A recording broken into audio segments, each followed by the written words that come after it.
All right, we'll go ahead and call this meeting to order of our road and bridge. We have all three commissioners here, our planning and zoning administrator, our public works director and staff, as well as commissioners, administrative staff, and several members of the public. We've got several items of business on the agenda today. We will get to at the right time.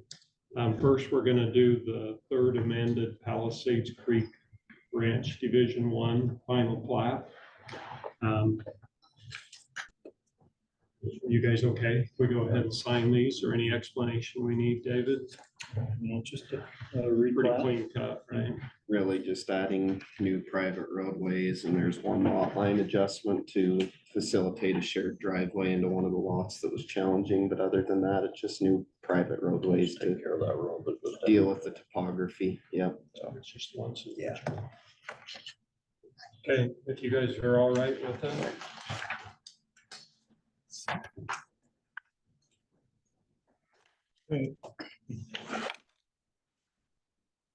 You still need, did you already sign it? You guys signed it yet? We signed it. It should be dated too. Oh, here.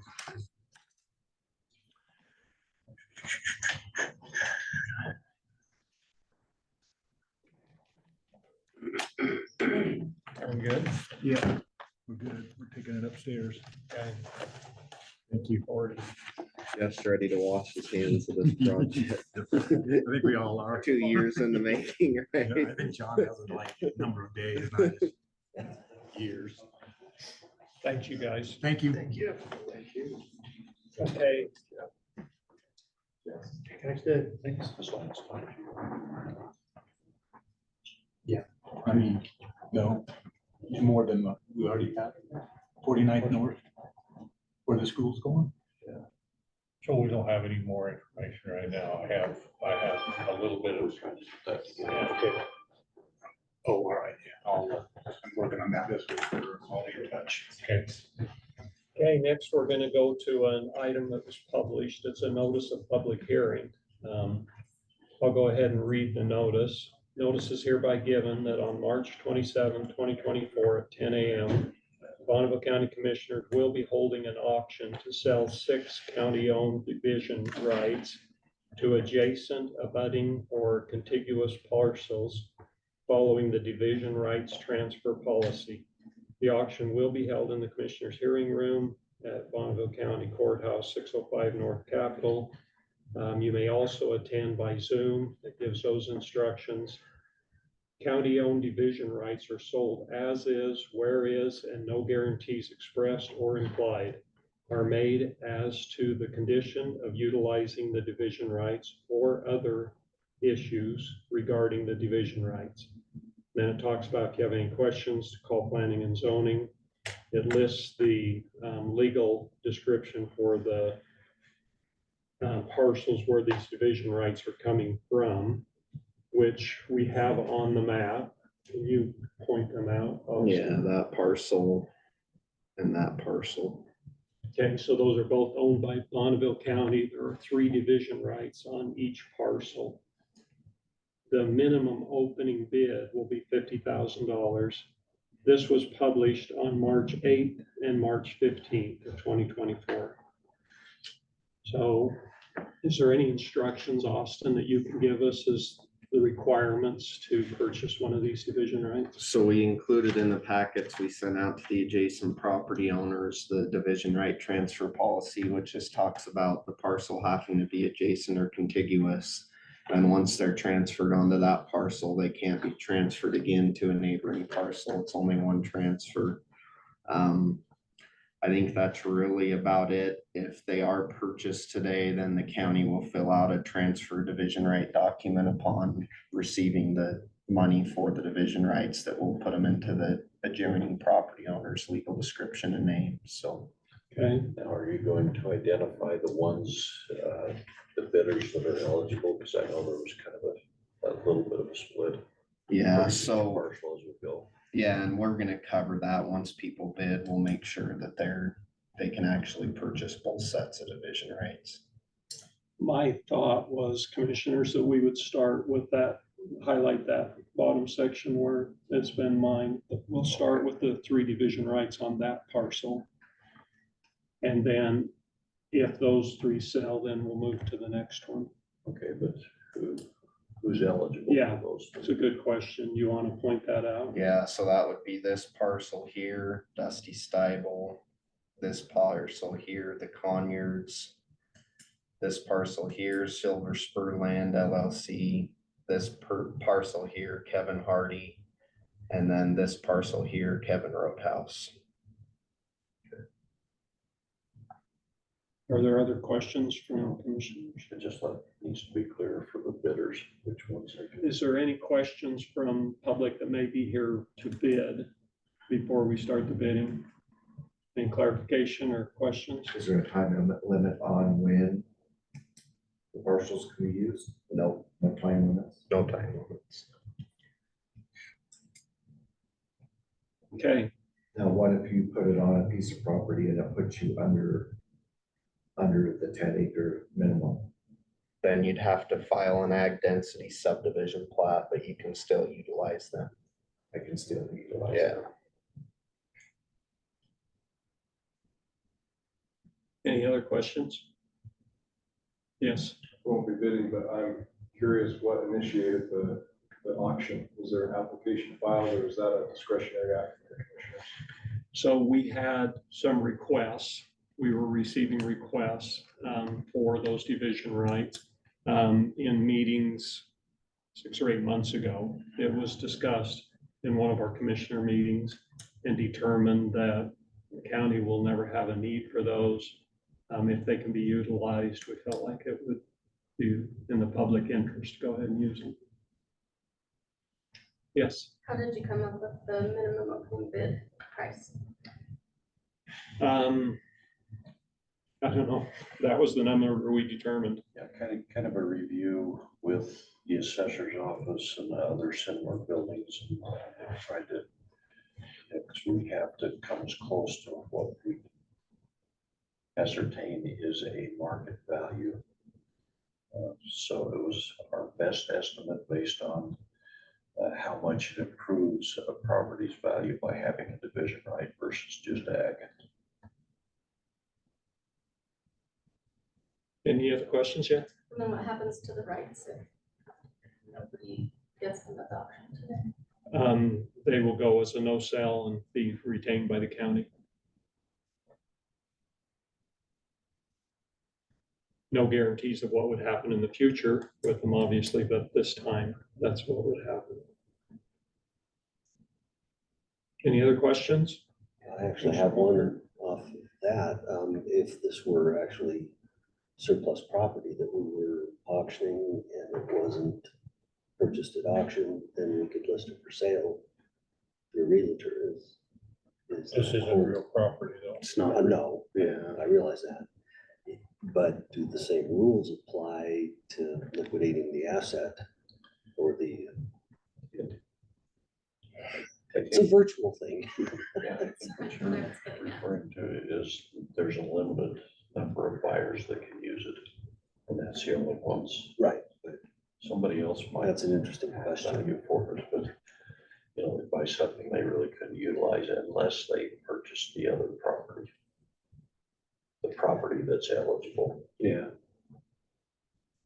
And I think that would have to be determined at another meeting. Yeah. Other commissioners and another discussion of what would be done with them. Any other questions? Okay, we'll go ahead. We're going to use the division rights on that bottom parcel, which is the 4993 parcel number, the last 4 digits. We'll go ahead and start with one division right, minimum bid of 50,000. Is there anybody who's interested in bidding on that parcel or on that division right, excuse me?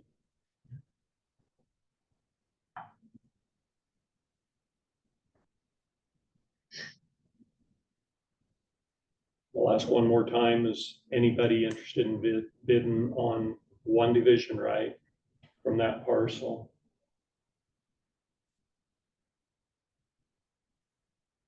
Okay, we'll go ahead and close that. The bidding on the parcel, on the division rights for that parcel land.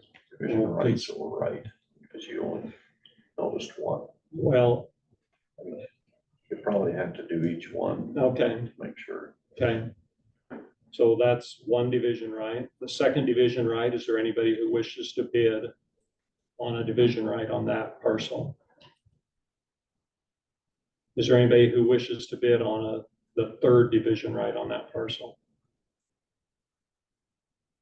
Okay, we'll consider it a no sale on all three division rights on that parcel then. And we'll move to the next parcel. There are three division rights on that parcel as well. Same discussion that we had before applies to the requirements for this. There are additional landowners that are eligible for this parcel. Would you list those since we did it on the other one? Yeah, so Stibel Still, Doug Peck, Christopher Sasser, Raul Avila, and Kevin Roadhouse. Okay. So is anybody interested in bidding on one division right on that parcel, from that parcel? And seeing no bids, is anybody interested in bidding on the second division right? And is anybody interested in bidding on the third division right on that parcel? Okay, we'll consider it a no sale on those 6 division rights, and the county will retain them. Okay, let's go ahead and move to the next item discussion on our calendar. Ms. Alexandra and City Auto Falls, would you like to come up, join us at the table?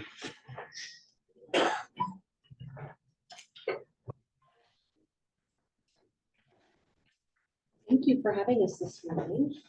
Thank you for joining us. Kind of a continuation of when you met with us a few months ago.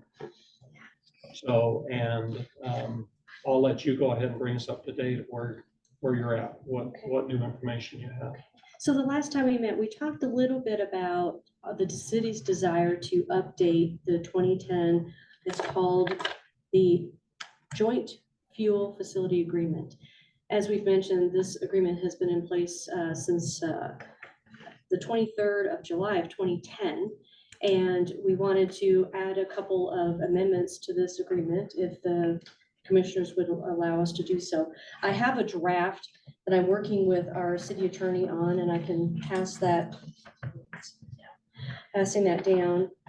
We are still in the process of looking at the what we're going to propose instead of the 6 cents per gallon that was part of the 2010 agreement. We're really fine tuning that cost, because what we don't want to do is we don't want to ask for, more than what it really truly costs. So there's a lot of analysis that is taking place with not only our accounting team, but with also our fuel maintenance superintendent's team that he has on site to look at what those costs are. So right now, that's not addressed in the agreement. We're hoping to bring back a thorough analysis to the commissioners and to justify the cost down to the actual penny of what we believe would be a fair increase from the 6 cents per gallon that the county's paying currently. Some of the areas that what I did is I took the original agreement, which was from 2010. I actually took it into an amendment document just to be able to identify the areas that we would like to propose some modifications and revisions to, and that was based on the request from Chairman Christensen. And so I've highlighted those, and with the exception of the 6 cents per gallon, which is on page 1, the rest of the areas that we're highlighting as potential or proposed amendments are on the second page, which is the start date. This agreement was designed when the fuel facility was first created. It was even before construction. So there was a lot of language in the current agreement that talks about construction and timing of construction and timing of managing, who's going to manage it, who's the managing entity, who's the non-managing entity. So what I really tried to do is take some of that away from the agreement, since this would just be an amendment to the original agreement from 2010. I added in some dates you'll see highlighted in yellow as proposed dates. But they talk about notice, when we should notice. The old agreement said on the top of page 2, section 4.3, talks about the notice being before August 1st of 2011. So I've inserted a proposal of August 1st of 2024. And then there was another notice date of August 15th of 2011. So I inserted August 15th of 2024. And as you go down a little bit more, this talks about adjusting the management fee. That's that 6 cents that I referred to earlier, and changing that instead of having it be effective automatically on October 30th of 2011. I just put in and highlight August 1st of 2024. Again, realizing that we still haven't provided the full analysis at this time, and we are all starting to work on our budget. So proposing an October 1st, 2024 date. The rest of it I struck out just because it really wasn't applicable to this amendment that we're proposing here. Are there any questions about 4.3? It's pretty easy to follow. 4.5 is another section we talked about. I want to say it was back in November. We talked a little bit about just peripherally of the city's interest in allowing our Greater Idaho Falls Transit Program. It's called GIFT. It is a tax-supported governmental unit funded through the Federal Transit Administration. We talked a little bit about peripherally about the opportunity that we could extend access to the fuel facility to that particular program. Right now, what's happening is they're going around town and getting gas from different parts of town, and they are very much interested in being able to receive more discounts through our public bidding that we do, and would very much like to have access to the fuel facility for them to use for their gift program. Those are for their transit vehicles. They've had 8. I believe it's 9. And 8 or 9 vehicles that they would like to access the fuel facility to use. They think there'll be a significant cost savings to their program by being able to use the competitive bids that we currently have for the fuel facility, for the fuel dispensing. And they would like, not only would that access be included, but they would, if it's granted, we would also give them fobs similar to, or key numbers that we currently give some of the other, like the county and the city that use the facility. So we could distinguish what usage they have and make sure that they pay their fair share separately. And so that was. Can you tell me how many gallons they use? We've heard estimates of approximately 2,000 gallons of gasoline per month is what their anticipated usage would be. And to give you an idea of about what total usage on the fuel facility is, I looked at it this morning, and for the month of March, from March 1st till now, we're at about 54,000 gallons combined, total gasoline and diesel, city and county. So are you estimating around 70,000 a month average that Well, we're using? So Gift would use 2,000 gallons a month. Yeah, I understand that, but you said 54,000 from March 1st to So yesterday. that will vary from month to month. Yeah. You know, snow removal season, both city and county, we see diesel usage higher. Things tend to slow down a little bit in the spring and in the fall. Summertime with lots of, summer helpers and additional projects that take place during the warm weather months, we do see an increase in usage. So you can't give me an approximate amount of fuel used per month on average? Our accounting team is putting that together right down to the gallon. Okay. So, yeah, I said off the top of my head for the month of March, so far we've used about 54,000. Okay, thank you.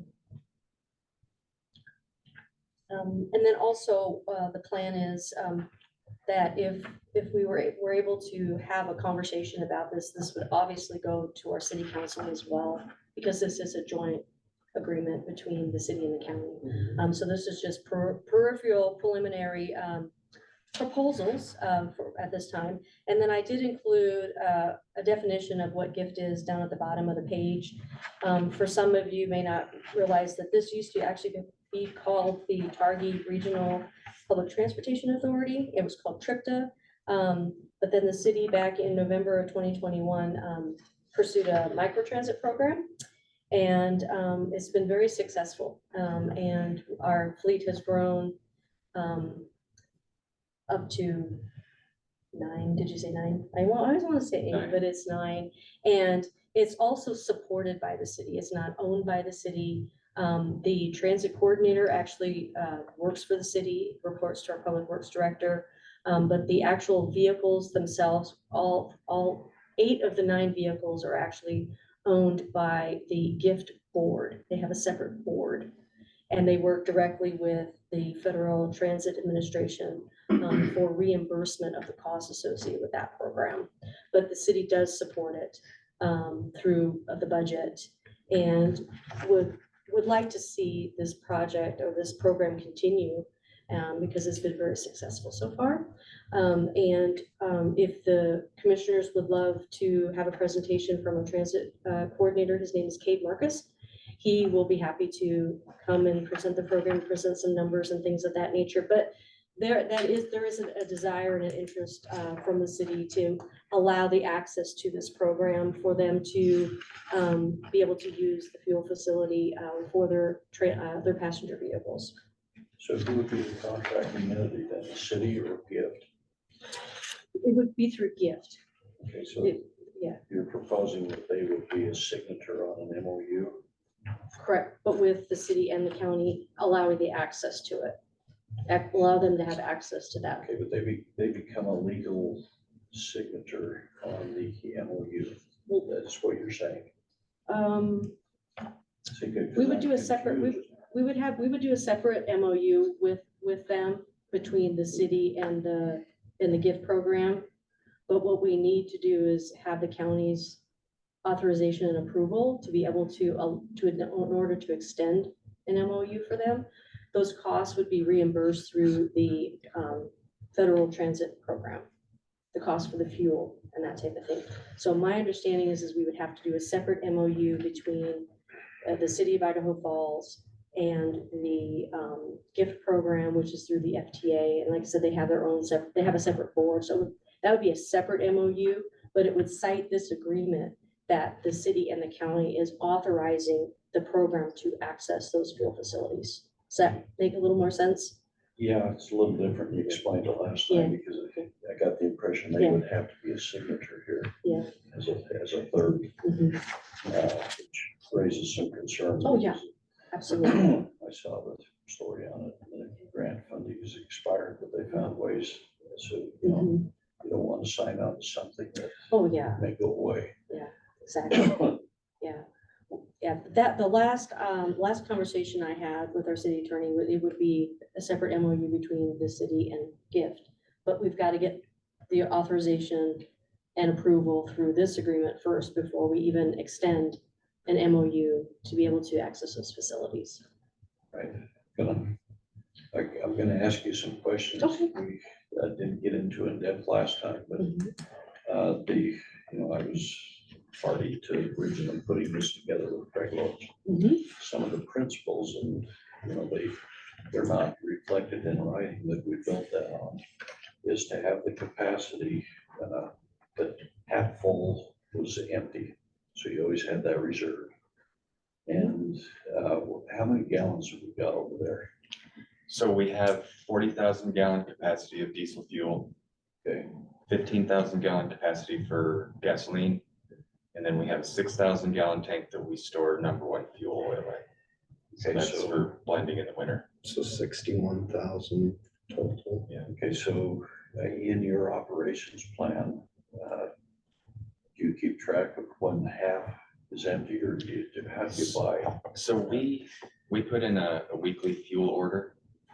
And so essentially the tanks are filled every week, close to capacity. And, the reason we did that is in case of primarily a declared emergency. And, you know, the original, I think it was Mike Taysom at the time was the emergency manager on a declared emergency, since it covers all county and city, would be basically the administrator of who gets fuel. Have you ever discussed that or even aware of that? Yeah, well, there's some narrative in the joint fuel facility that is similar to what you've described, but not a specific process. I don't think maybe at the time in 2010, it was intended that this could be a possibility, which it's a very real possibility in these day and age. It was a very real possibility in those days. Some of us lived through Jimmy Carter. You know, so what's your view on how that would be administered? Well, we could certainly welcome putting language into this amendment if that would help clarify things a little more, clarify the intent of the original 2010 agreement. So this isn't the complete amendment, this is just summary of what you're changing. This is just, yeah, this is just what we're proposing Okay, to good. revise or to modify or to change. Because, you know, and then I think Lance has got some questions because we had some issues come up this year during snowstorms and during the winter, when luckily there weren't snowstorms where they couldn't get fuel because the pumps were down. Mhm. Can you address the reason Yes, behind that? so these dispensers, so this is the above ground dispenser that has the hose and the nozzle and the counter. Those were installed in 2011, I believe. They have approximately a 10-year lifespan. And so throughout 2022 and 2023, we were contracting with Leonard Petroleum to keep those running. It was determined summer of last year, summer of 2023, that they were simply worn out, needed to be replaced. So we were able to get it into our budget starting October 1st, 2023 to replace the dispensers. And they took about 3 months to build and they were installed. I believe the project started on the 17th of January, 2024. And it was completed on the 23rd of January, 2024. Why did it take that long to build? Don't they have So each dispenser has to be, has to match the current plumbing that's there. So, you know, the layout of our tanks, you know, which products go to each dispenser. Because currently we have 5 dispensers above ground. 2 of them are what they call a quad dispenser, so it has 4 hoses, 2 gasoline hoses, 2 diesel hoses. And then the remaining 3 dispensers have diesel number 2, and one of them has diesel number 1. So you have 3 products going to 5 different dispensers. They have to build the dispensers to make sure that you can dispense the appropriate product in each hose. So those did take about 3 months to build. and you had to wait to order them until you got them in your budget? So we ordered them as soon as the fiscal year started. One of the dilemmas that we had was we had it on a capital plan, but unfortunately our fuel costs were substantially higher. And so we had to hold off on a large capital purchase because at that time, our operating costs were far exceeding on the fuel. Our fuel and our parts costs were way over budget. And so what we had to do is we had to hold off a little bit on receiving the quotes that were required to get the work taken care of. And that was just because we had significant costs in fuel and in our parts. I think we were looking at, can't remember what our fuel costs were over and above. That's when the fuel costs were really high everywhere. And so we were experiencing a lot of that. And then we also had some of our parts costs went up about 5%. So what we had to do is we had to maintain our budget. And so what we did was we had to hold off on that project a little bit longer. And then we had to go out for a public quote process as we're required to do. And that took a little bit of time as well, because even though we knew that Leonard Petroleum was probably the only vendor in the area, we still had to go through the public quote process in order to secure a quote for the work to be completed. And then we had to have the budget available to complete the work before we took it to city council to get the approval to do the work. So a little bit of government red Well, tape. And that, I mean, I'll just be real frank with you, that's more than a little bit of government, that's a lot of government getting in the way. Yeah. Of making sure that we have a supply when Exactly. we need it. And, you know, part of that concern is backed up by the length of time to get an analysis done, it's been almost Mhm, 5 months mhm, mhm. to do an analysis of what it costs you to provide that fuel. Right. Any Exactly. idea when that's gonna happen? My understanding were there were some on-site meetings today and yesterday afternoon, so my understanding is they are coming into the final, what they're doing is they're creating the analysis and then they're having a review with the supervisor to make sure that everything is correct, that you don't receive something and then you see that there's a formula error or there's a duplication, so there's a review process that we go through. The accountant that we have working on it is more junior to our organization. So there's automatically incorporates a review process from a senior accountant that has been with the city longer.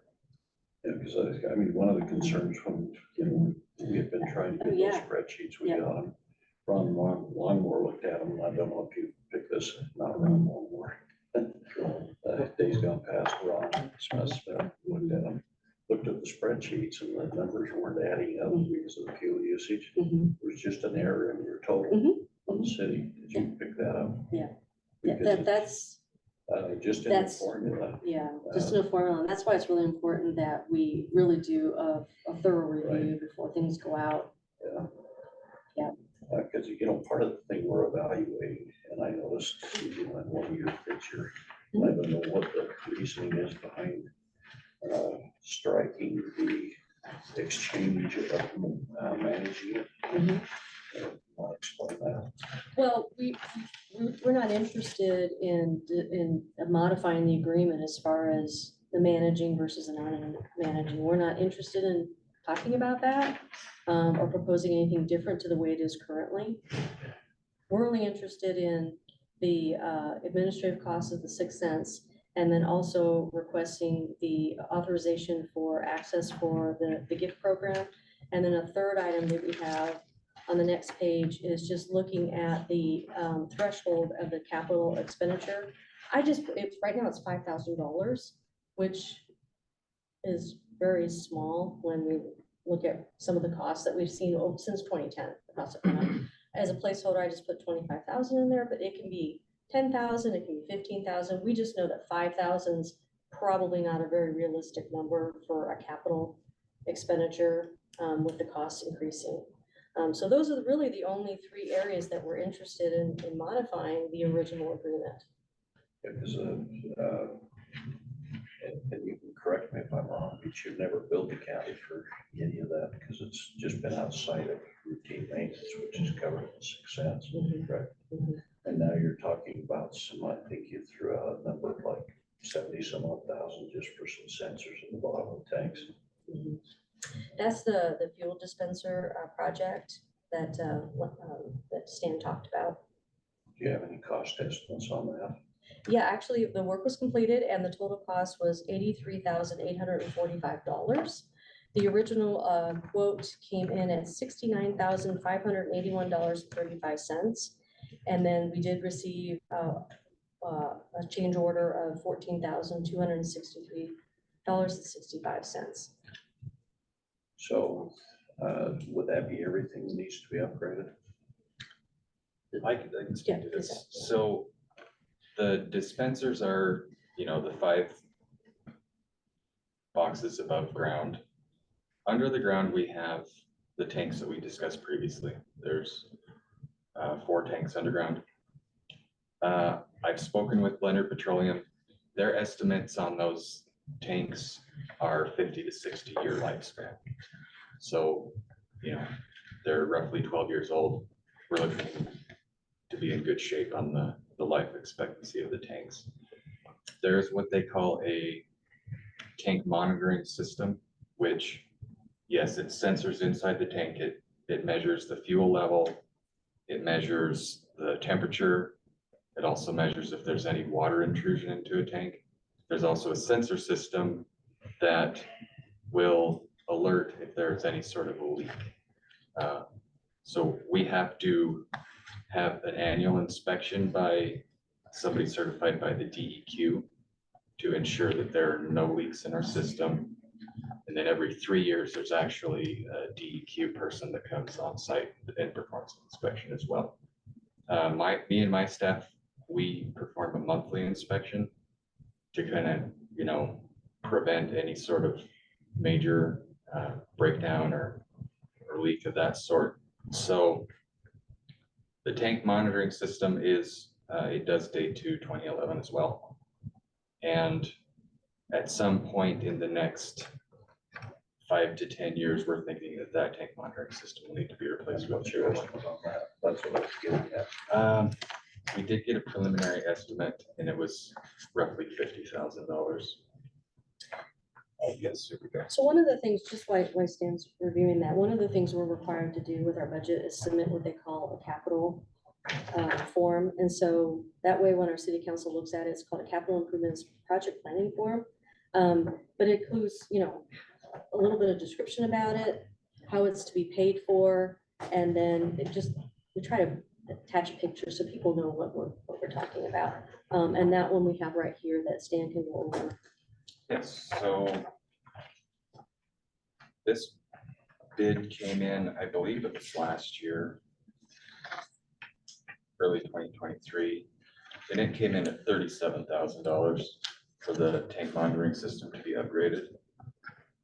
And Pam and I have discussed potentially putting an awning or a canopy over the fuel station. And what would that cost you? That one, Leonard Petroleum is working on giving me an estimate on, and I have not heard back from them, but we can get you that information as we receive it. You know, and that one's not as essential, I suppose. You know, it would keep the driver, you know, the operators out of the weather.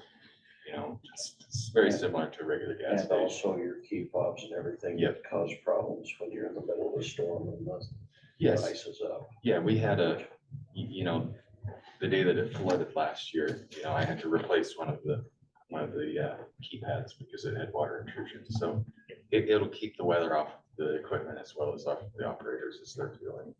So that's an update that we would like to see done. So I understand, you know, I'll have to get after Craig on this, but when they spec this, they didn't spec it for having a local supplier for the equipment. And so part of the issue is where you have to get your parts, hard to get them. And Yes. they don't carry a supply, so you have to, that's where they have to build them, is that correct? Yes, so originally we used what was called a Bennett dispenser. And our fuel tank monitoring system is called a pneumacator. And these components, I believe they're more popular in the eastern United States. And in the western United States, Wayne dispensers and what they call a Vita root system for the tank monitoring system is far more common. And so, yes, our local supplier, our you know, Leonard Petroleum, who helps service the systems, they're factory trained, authorized to work on Wayne dispensers and Vita root tank monitoring systems. So What about the original company that sold them? Don't they? I believe they're out of business. They were, I believe it was Dale's Service out of Boise, and they're no longer. So with our recent dispenser upgrade, Leonard Petroleum installed Wayne dispensers. So they're factory authorized. They can perform warranty repairs on them as needed. So we are, you know, as we perform these upgrades, we are getting them more in line with what is common in our area, with what our, you know, fuel tank, you know, our local fuel companies can service and are authorized to service. You know, we've had to reach out in the past to companies out of Boise to come and perform some of the DEQ inspections on these, where Leonard's has not been authorized to do so, factory trained. So yeah, that is kind of driving,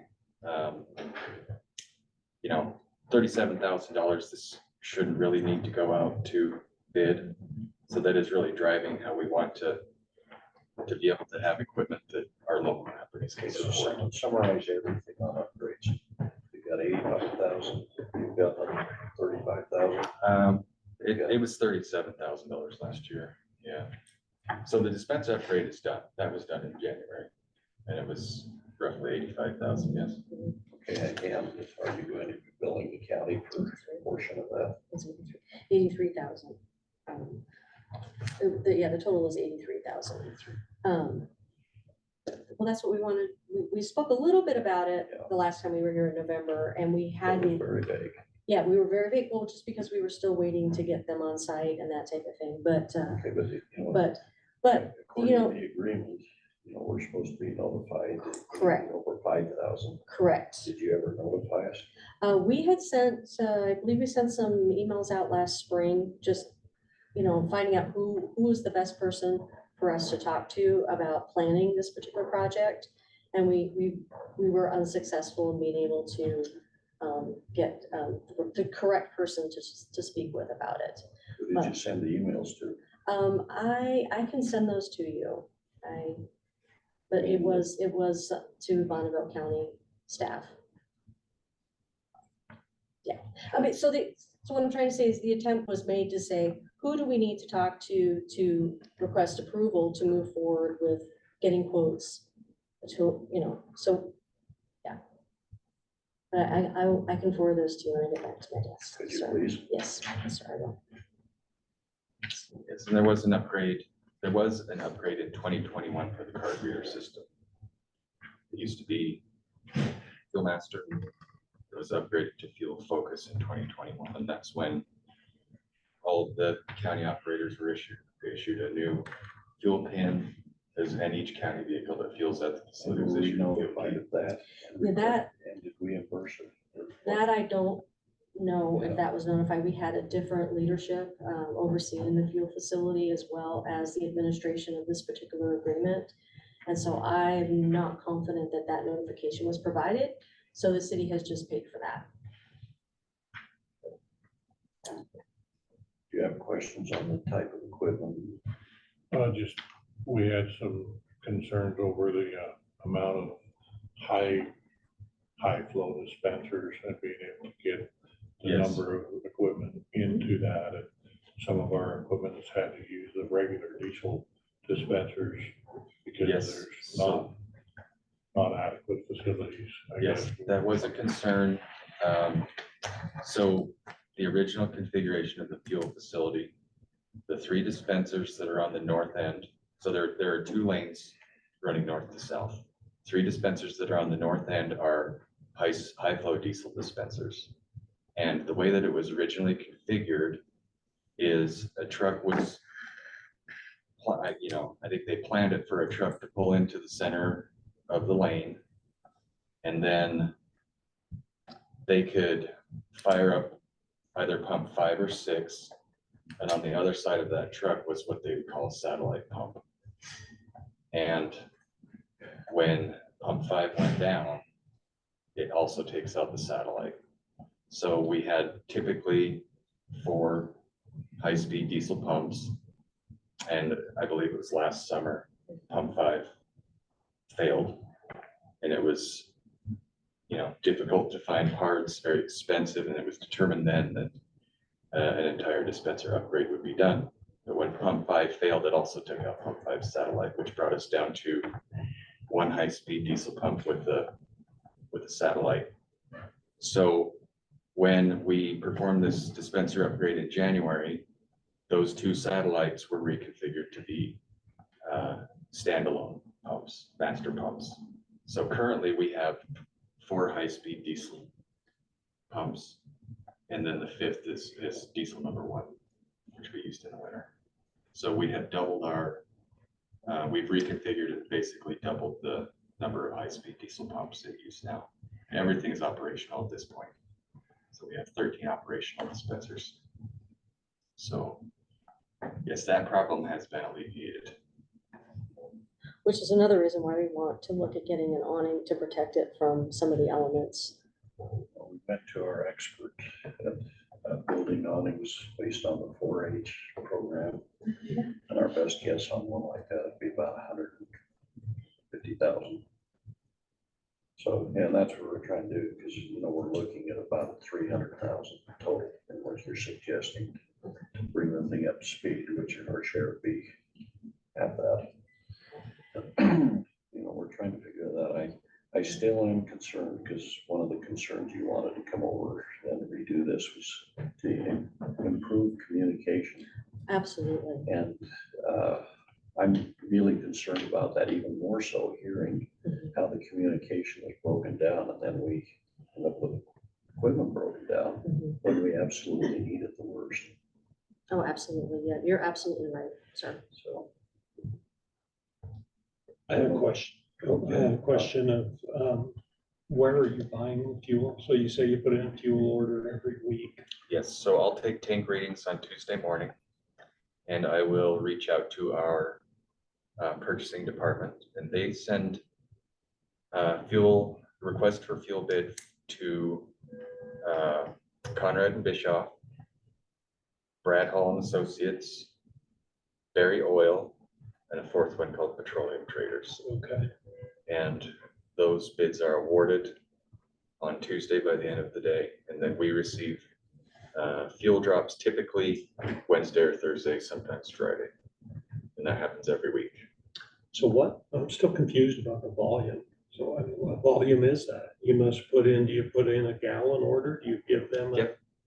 Yes, so I'm surprised they're not wanting to bring a whole tanker, which is 10,000. they do. Typically in the winter and summer, we order 10,000 gallons of diesel A week. a week. Yep. So to kind of go back to what Commissioner was saying, our capacity is about 61,000 total. So if we order weekly, we're never below half. Okay. And looking at our numbers from March, currently we're at about 54,000 usage so far. Our total capacity is roughly enough to supply fuel to the city and county for a full month. When you send those bids out, If they're full, yes. are you dealing with a different bid every week then? I mean, It typically changes between vendor. okay. It's not always the same vendor that's winning each time. We feel that does help keep them competitive in their pricing. The other concern I have, kind of expressed by Commissioner Christensen, is just, you talked about the sensitivity to your budget. I feel a little lack of respect to the sensitivity of our budget, Oh, absolutely. because we didn't hear anything. And we're pretty easy to get hold of. There may have been an email missed, but our clerk, who's over the budgets, wouldn't have missed that. So I just feel like there definitely has to be a better understanding Oh, absolutely. before money is spent, Oh, exactly. if we're gonna be responsible for some of that money. I mean, we have a budget too that we have to conform to. Exactly. And so I would appreciate in the future a little more respect for our budget as well as you have for your own budget. Oh, absolutely. You're absolutely correct. Okay. Which, to follow up on that, is my concern for 5 months to do an analysis, which I don't, my background is accounting, and I can't understand why it would take that long to figure out what it costs. The other thing, when we saw those spreadsheets, is the cost of fuel per gallon on the spreadsheets seems to change weekly. And how do you do that? I mean, you're saying, this gallon has a marker all the way through, and when it goes into the car, it's at this price. Or do you cost average? How do you determine that? Where it changes Yes, so much? our fuel bids do vary week to week from the vendors. I know, but your price that you charge for the gallons put in varies quite a bit. I mean, do you average that? So that will change weekly as they drop fuel in weekly, and we are invoiced so say we order 10,000 gallons of diesel at $3 even a gallon. And we're dropping, so 25% of our fuel tank capacity. That will drop in, say this week, we'll get an invoice that 10,000 gallons is put into our system at $3 a gallon. If the other $30,000 or the other 30,000 gallons was at a different price, it will average that, yes, weekly. Yeah, because that was really confusing how you do that, because there has to be a way to make sure, the managing partner gets all the costs covered, or you end up with, and then there's some waste in there, just based on the metering and everything. How do you deal with that? Yeah, so as far as waste, are you referring to calibration errors? Yeah. Yeah, so those get calibrated at least once a year. And perhaps more frequently if we notice that there's a problem. If we notice that our fuel levels don't match what the carburetor system says, we'll get it calibrated. And Leonard Petroleum does the calibration as well. They have the capabilities of doing that. And I'll tag along with the frustration Commissioner Reed talks about, the communication. Because even recently, when you started sending the spreadsheets over, that's the easiest way for us to send them upstairs. But you've been doing it on paper copies. And all of a sudden we got a notice that we were 2 months behind. When we checked, and this has been an issue that's been addressed before. The clerk upstairs was told, well, you guys didn't come down here and pick up the papers. Oh, yeah, we used to have apparently there was a mail slot that was picked up at one point. Well, Yeah. they used to have Yeah. the city police exchange that when we had this issue. I don't know Oh. if you were involved with that before. That when they started moving to other facilities, they wouldn't pick up the mail. There was a reluctance on the city. Our clerk was told, City please police aren't come get mailing. your own mail. We're not gonna put a stamp on it and send it up the street. Yeah.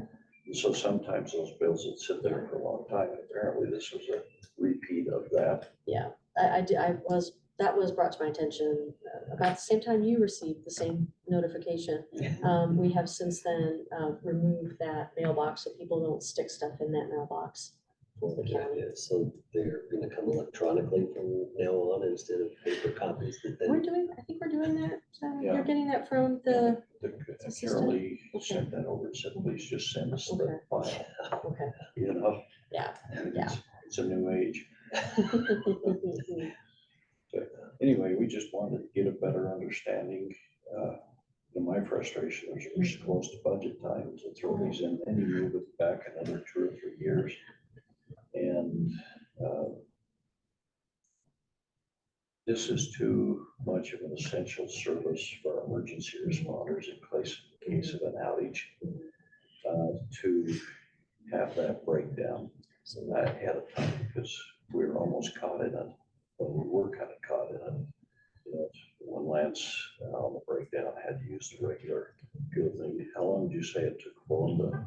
We had some operators out there that were waiting for close to an hour to be able to get in line and get fuel, and then if they had to use the regular fuel, the regular diesel dispensers, they were taking half an hour to fill up their tank. So that's some of the things we're looking at as we're evaluating. and rightly so. You're absolutely correct, Commissioner. And, I think we can always do a better job at communication, so. So I've got a question with regards to the total capacity. When this was done in 2011, plan 2010, 2012, the total estimated fuel use for the combined city and county, well, that's changed dramatically since then, and the buffer of surplus fuel maintained at the 40% or 50% mark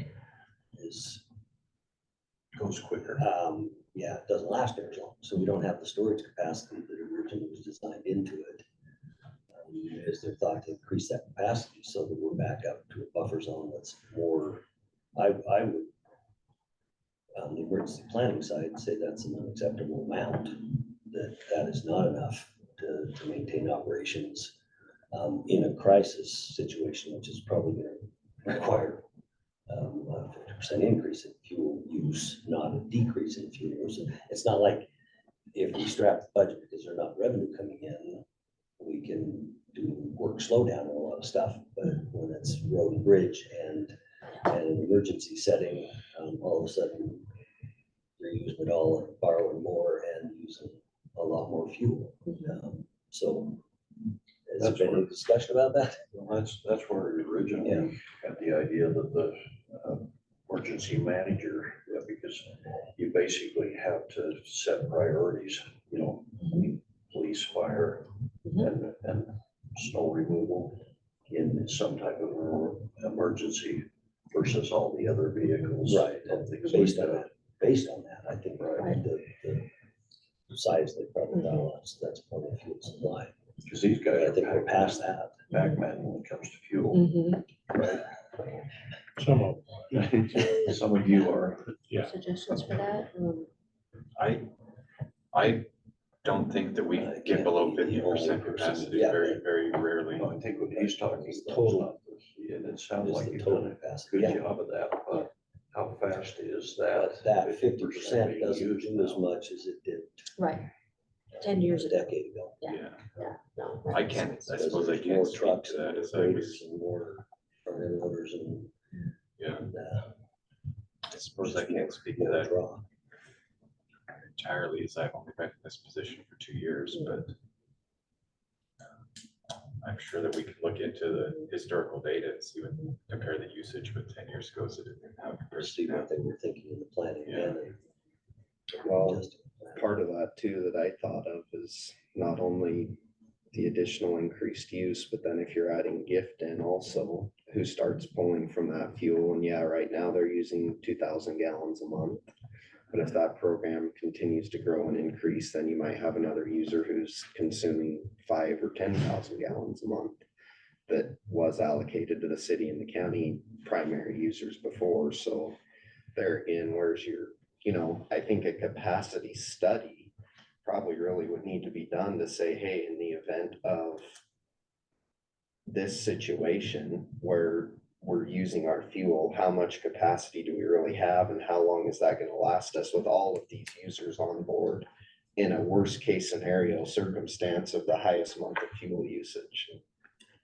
Yeah, along with that, you mentioned the diesel, you know, and I appreciate what you're doing there. What about the gas? Are you buying gas every week as well? Yes. With only 15,000 gallons stored, Yes. just not much. Yes, gasoline usage is lower. Sure. It is. You know, we'll order, I can tell you, you know, yesterday's order was 6,000 gallons of gasoline. So we're, you know, just over a third of our, we've used just over a third of our gasoline capacity in the last week. Yeah, And that's common, you know, it, like I said, it will go up a little bit in the winter months when, you know, vehicles just do not get the fuel economy that they do when in the warm weather months. And but you're ordering gas every week. as we're well. ordering gas and diesel every That week. must be like 5,000 gallon increments. Or, Yeah. Well, you know, that these fuel companies, they'll bring whatever we want. Sure. If I want to order 7,500, that's what they'll bring. Sure. So, but yes, a tanker has a capacity of 10,000. I would assume that the city has done the same thing as the county and probably 30% more police vehicles, you know, out there running every day on Yes. gas than there was in 2011.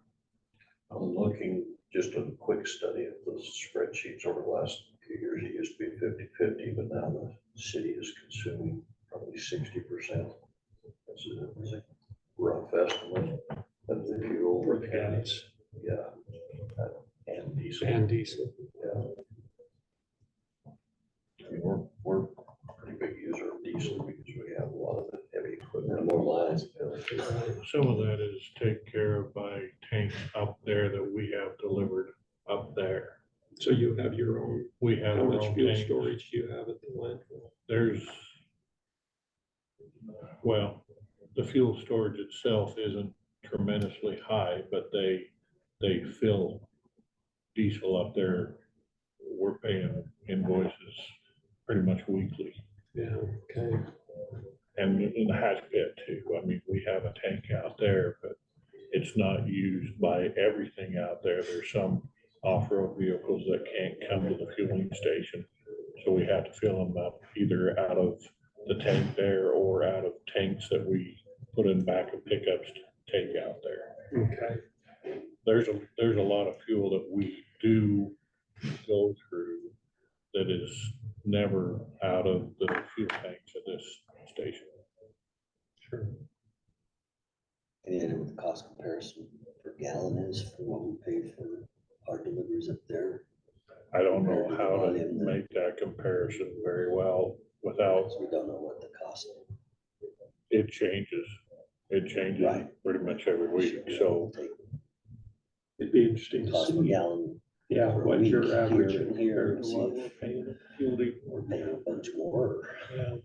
If we're really getting a good deal. Is there other Second questions? window, look at it. That clarifies some things and we'll kind of discuss what our approach may or may not be on some of the issues now that we know. Again, I express my disappointment that it takes so long to even get this information out because the decision making Yes. needs to happen quicker on these things, especially when they're this sensitive. No, I very much agree with you. Okay. And, you know, perhaps it might be a good idea to maybe meet, you know, every 6 months, maybe, you know, once or twice a year to go over how things are going and that type of thing, because I'll be really honest with you. I never saw a copy of this agreement until just recently. And so it took me a little bit of time to go through and try to be respectful of the original terms that were discussed back in 2010. And it is probably not a bad idea to meet, you know, once a year and to go over kind of how things are going, what could we do better on, what kind of updates do we need to make? Do we need to put together a capacity study? Those type of things would be actually a really good opportunity for us to get together and talk about, rather than just not talking about it since 2010 here. Yeah. And then, you know, here we are in 2014. Yeah. So if you would be open to that, we would very much like to have that. Or if you would just rather have it happen at a staff level, and then maybe a tag team report with both parties to the commissioners, that would be something that would be. As long as it can be done without increasing the bureaucratic involved Yes. length of time. Yes, You know, I understand. we have different operating Mhm. philosophies. Yours is much more bureaucratic. Mhm, We call ours the county way, mhm. you know, where you try to keep it simple. Yeah. You know, and if those are colliding too much, they get in the way. But this is an asset that both of us have, both parties have a very strong interest in, and really want to make sure that it's maintains its integrity of the relationship, and also that it serves the public, which is why we're here. So, Okay, anything else? No. thank you for your time. Thank you so much for Thank you. coming over and bringing all that information.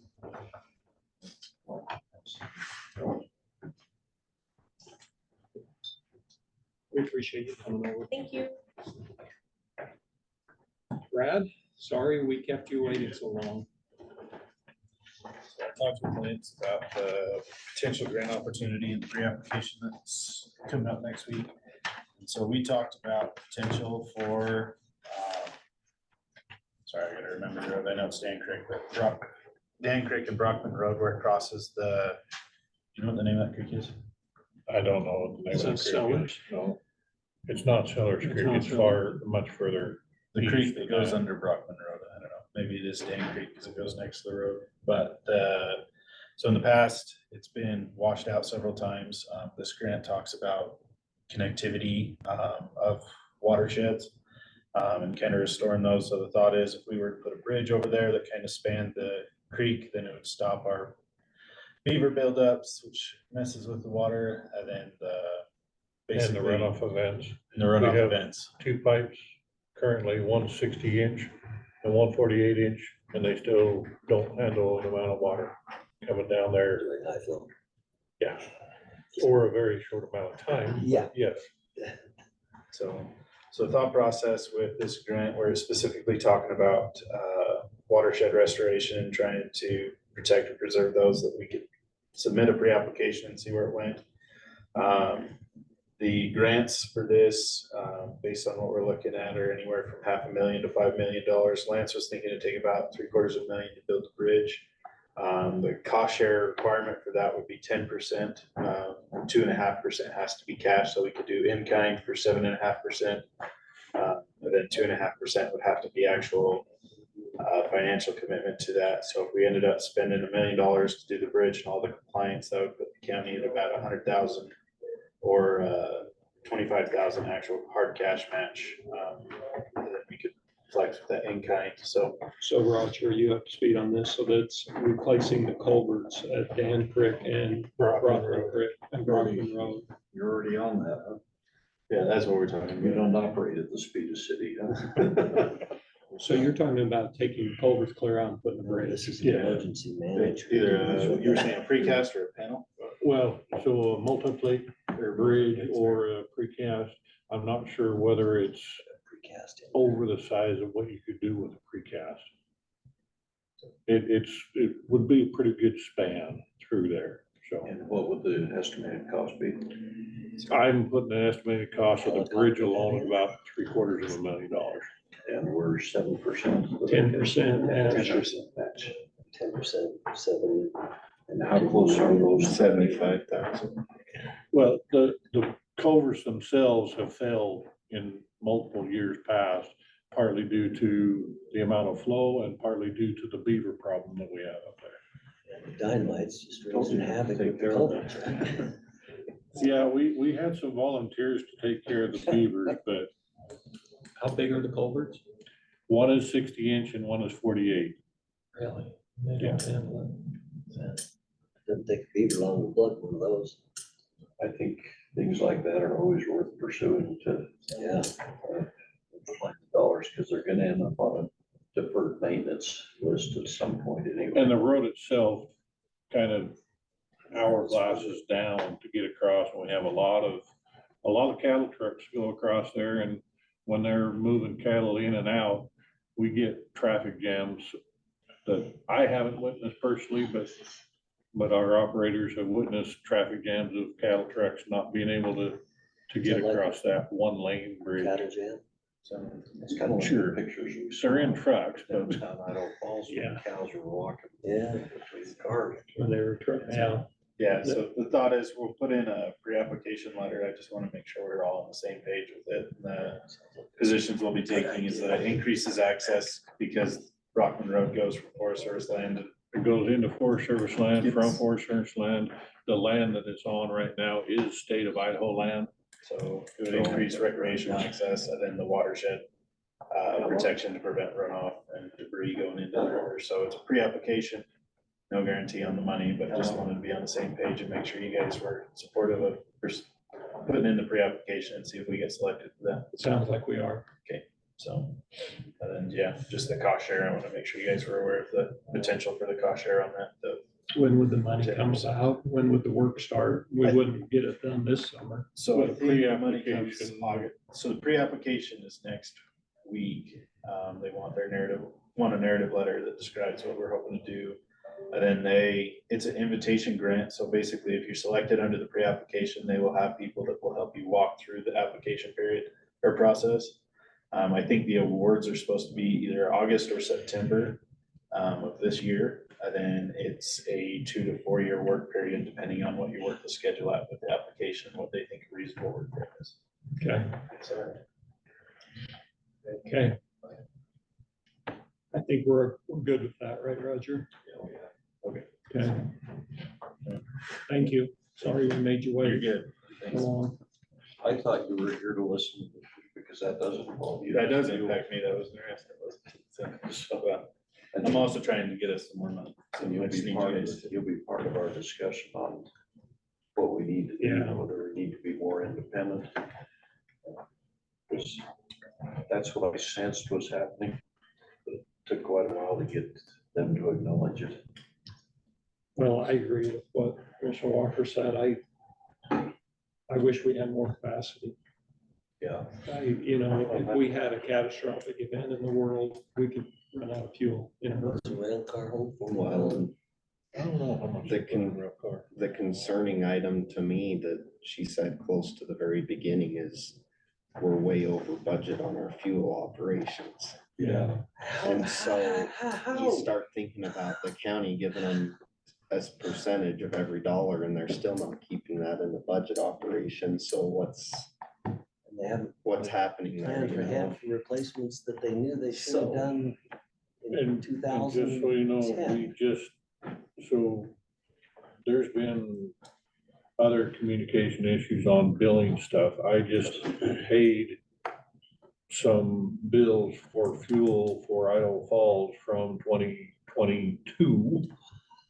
One bill from 2022 and one bill from 2023 that hadn't evidently been paid and hadn't been brought attention to. And so our fuel budget in solid waste is gonna be way over too, because I'm ending up paying stuff from previous budget years to get caught back up, because they evidently were threatened to shut off solid waste from getting any fuel at their fuel station. Well, I mean, if you're gonna modify the agreement to prevent stuff like that, I would propose that they have to bill within 90 days, otherwise they accept that the county is use the I fuel. think and they there's a don't pretty cover- easy out on cover the costs. $85,000 that they didn't notify us they were gonna spend before they spent it. We like set it it says up in the agreement. so if they raise the price too much, because that's been historically something that's happened with the city, they make it expensive. You know, we had the option to take over the management, you know, but, They took that out. well, they took that out of here, but that's why. It's a draft. To point out, It's in the current agreement. that's just things that they're changing, they're leaving the rest of it in there. Because there's also an agreement for them to buy us out on the depreciated value. Yeah. Which, you'd have to get it appraised, but you know, what he said, we're only 10 years into a 60-year life on the tanks.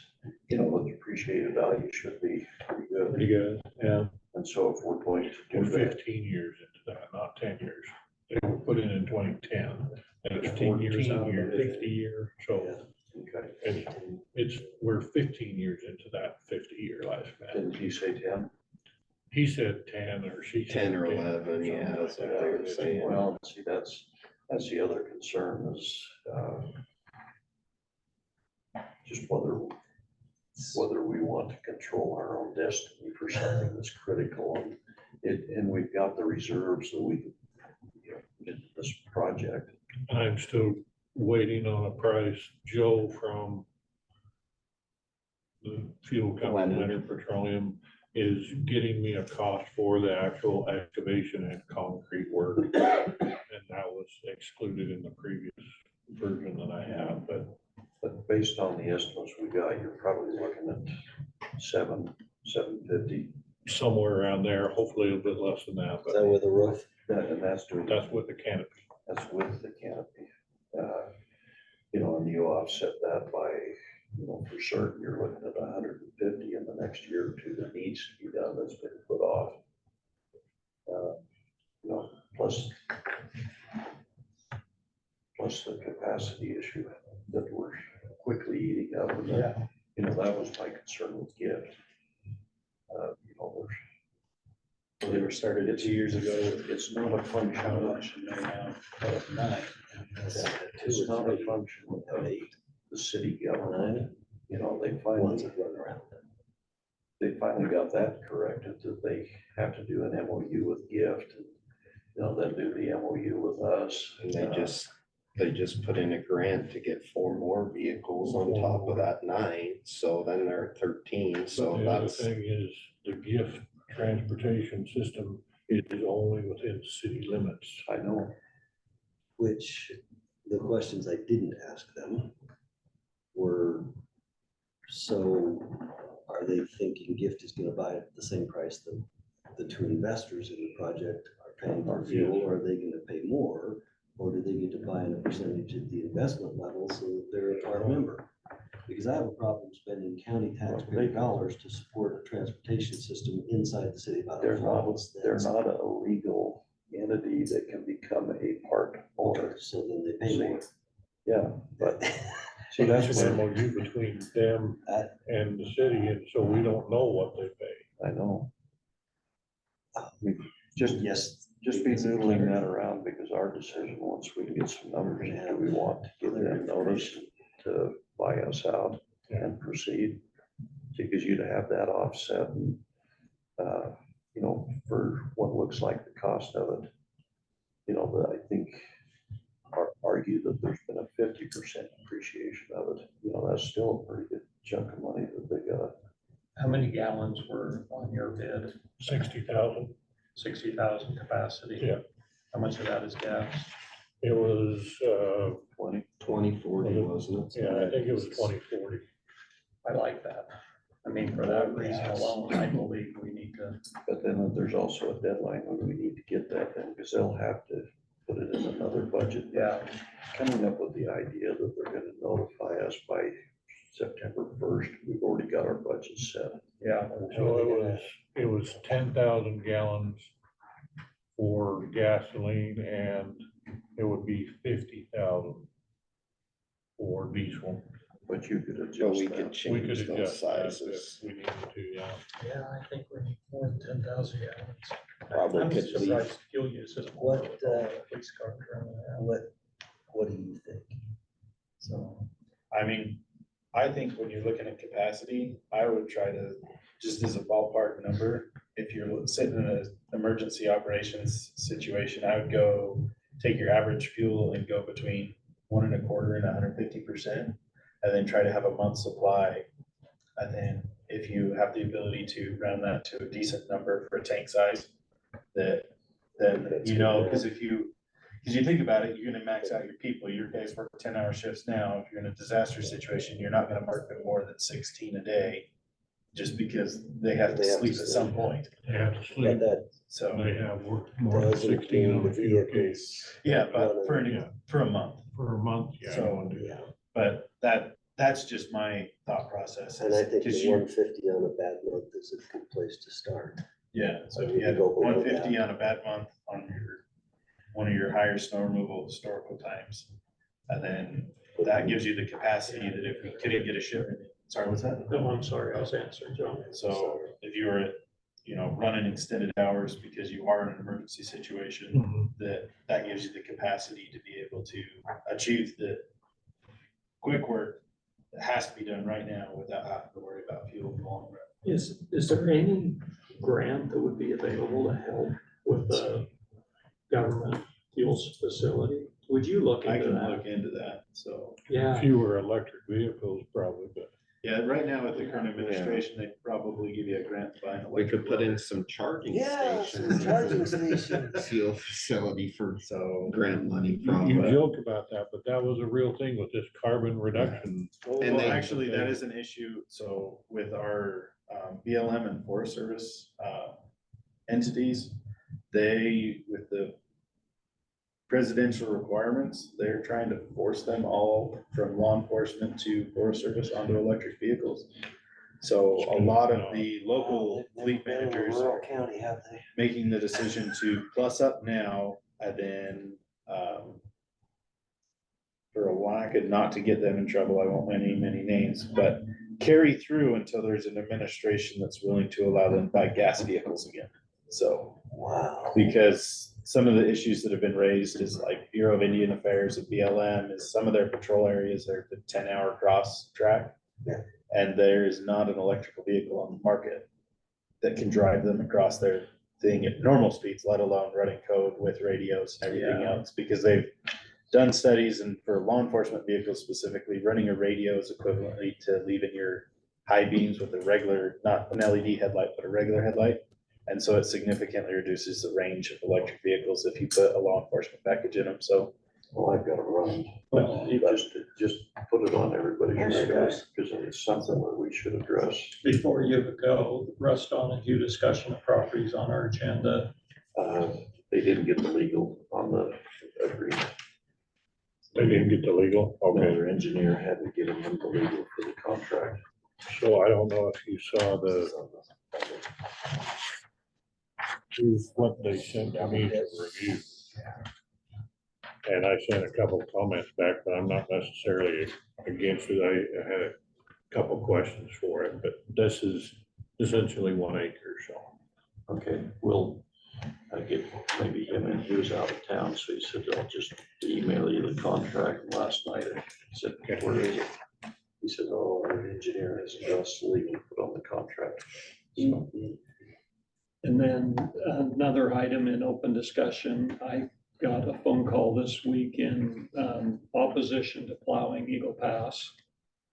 From, I know who. From Mr. Hawkins. Yeah.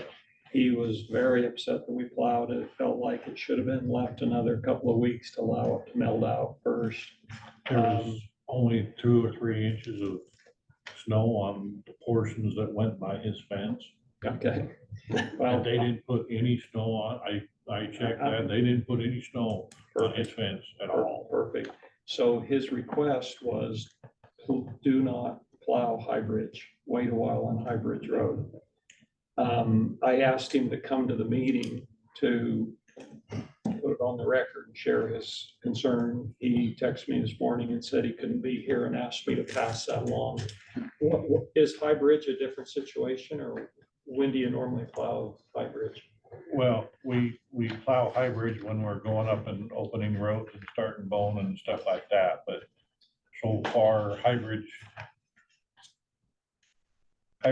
Road itself only serves him and maybe 2 other people and it's 2 other people that need to get in there, that he does, because and they're further back in than he is. yeah, the issue that he's always has, and this is the way the law has changed, we need to be conscientious of it, is a certain amount of time when you don't see a road grader or something on that, then they can call it vacated. Yeah, that's one, if we're once in 5 years on it, we're still using public funds to maintain the road, and we do it much more often than that, but. He said I usually will- High Bridge, you're doing a lot later. Usually we do that Causing later, problems, but yeah. he was afraid you would go up there since you plowed Eagle Pass. Yeah, well, and I talked with KR a little bit about it the other day, and Bone Road is not ready to be opened yet. There's still too much snow up there, so. Well, we know that you do a fantastic job with these roads and that you're taking care of them the best way possible. And we just will continue to get complaints from Mr. Hawkins despite what we do. Yeah, I did try to call him back. Welcome to come in and make his argument. And that's what I asked him to do, but he didn't make it in. I did try to call him back. He's been trying to call you. Well, he called and left messages and he just said, call me back. And I said, well, I tried to call him back and his voicemail box is full and doesn't accept any more messages. Yeah. So. Maybe I need to That's fill my normal. voicemail box up as well. Okay, is there anything else? Okay. we'll go- I haven't, well. Oh, excuse me, go ahead. It's open discussion, but there's a Go ahead. couple different things. So I have there's a draft scope and fee for 49th North. They're working through a couple different things that I had with them. By next week, I hope to have that scope. Okay. So we can look at that. Great. We have a revised estimate for the Ammon Road project, the widening road project, $1.7 million. They're finishing up a couple things, but hopefully they'll be ready to go to bid within 3 or 4 weeks from now to do that widening this year. Great. Yeah, I understand they're on 45th. They're starting work on 45th East. Yeah, so we need It's to get, all we need to get Hammond Road Yeah. shut off as best as we can, so we can correct. Yeah. We're trying to Can't come prevent to him work. from getting to work. We want him to come to work. Austin lives out that way, so everything we can do to make him get here, you know. Around, come down. Hey, you can go through Berkeley Park and just- hire him. I'll and Go get just down him. to see if one of 26 and come the in like that. people running for commissioner can fly me to work. And We'll go to Whoa, Eco. whoa. We'll get you a bike, that way you can be on the edge right Yeah, around. there is one with a helicopter, you're right. And with that, we'll go ahead and close road and bridge. Should have stopped recording.